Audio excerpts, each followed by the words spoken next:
I want to express my disappointment at the title of these questions. Addiction services and homelessness are two issues and are often intertwined.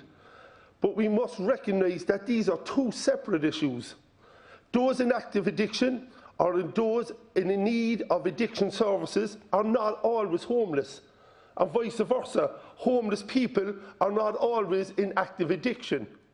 To say otherwise shows a complete lack of understanding, and it's about time this government stop insulting some of the most vulnerable in our society.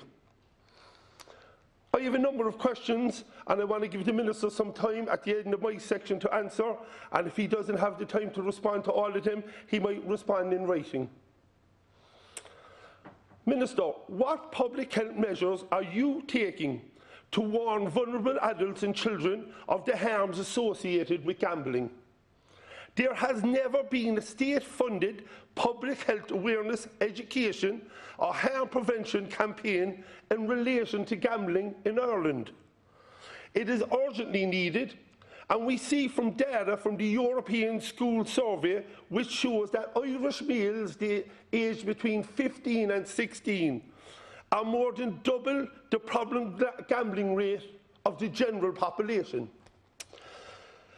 I think, Minister, you know my feelings on gambling addiction. It is about time that this is addressed.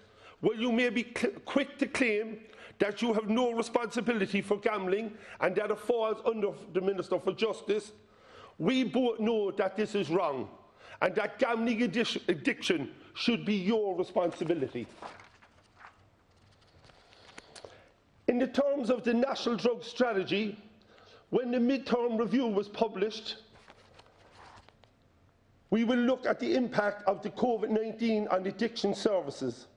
Of the 50 actions due to be finished by 2020, will those that haven't been completed or started be prioritised, or can you confirm if no actions will replace them? Just to be clear, the last data from 2019 shows that only 4 of the 50 actions had been completed. The drugs trade terrorises and stigmatises communities. The National Drug Strategy overlooked the fear, intimidation, violence that goes with this. It has become deep-rooted in some of our local communities. Will the revised actions include a strong commitment to putting in place the much-needed long-term and sustainable initiatives that will be required to address these problems? Communities are suffering and they need your support.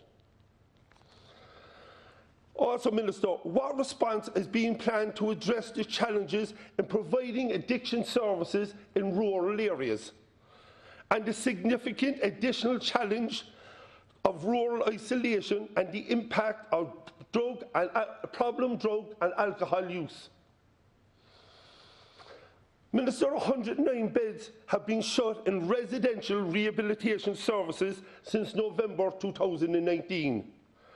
The HSE claims that this is due to COVID-19 public health measures. However, I know that some of these beds will never reopen. Can you give a commitment to restoring these beds and replacing them in the timeline for restoration? In Budget 2021, 150 additional rehabilitation episodes were committed to. Will you commit that those 150 episodes announced in the budget will be additional to the 709 episodes lost because of the closure of the 109 beds? There is much more I could ask, Minister, if you could take a minute there to respond, Lord Margaret. Just to be clear, your colleagues have 5 minutes left. Is that it? Yeah, okay.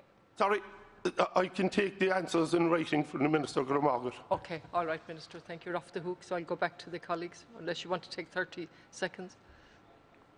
Deputy Gould has talked about addiction and gambling, and it's an issue that is very, very serious, and it's an issue that I share with him.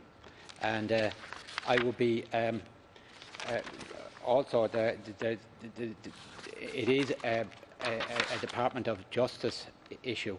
However, it does cross into our area, and I would be happy to meet the objectors and work with them. There are other issues that we need to. I have I can to. send you a paper on those other issues. Thank you, Minister. I'm going to